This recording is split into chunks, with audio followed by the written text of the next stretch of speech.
I'm Bill Spraggins, a principal of FMI, and I'm our practice leader for partnering and team building on project-specific situations. So over the last 2 decades plus, we've worked on over 1,400 projects.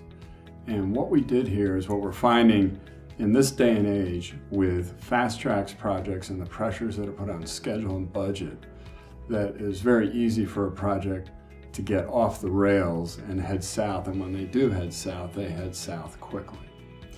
And so what we wanted to talk about here was one, what can we do to avoid those types of project situations? And two, if we are in a project situation like that, what are some strategies to right the ship and get it headed in the right direction?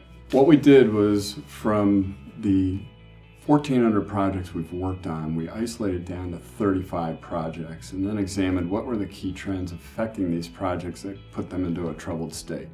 And there were 2 key trends that occurred on all 35 projects. One, they were behind schedule, and secondly, they had multiple unresolved issues, and a number of those issues involved money and changes, and on some of the larger projects, those changes in money amounted to millions of dollars.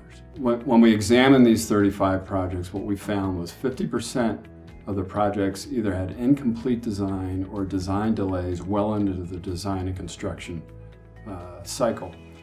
Secondly, the change order processes were stalled, and there was a huge backlog of changes. And that was on over 40% of the projects. And then over a third of the projects had inefficient submittal processes between the design build team or the contractor and the owner team, and they could not keep pace with the schedule of the project. Some of the underlying factors we found out emanate or generate out of both the owner organization and the contractor organizations on these projects. We found that 50% of these projects had dysfunctions in some form or fashion coming out of the owner organization, and 50% of the projects had some type of dysfunction coming out of the construction organization. A lot of this revolved around the experience level of the staff assigned to run the projects, and this directly influenced the decision-making processes that were occurring that couldn't keep pace with the schedules. So what we have found that these underlying causes and key trends on these stress projects can occur in any project delivery type, and that includes your traditional design bid build, your CMGC or CM at risk type projects, and design build projects.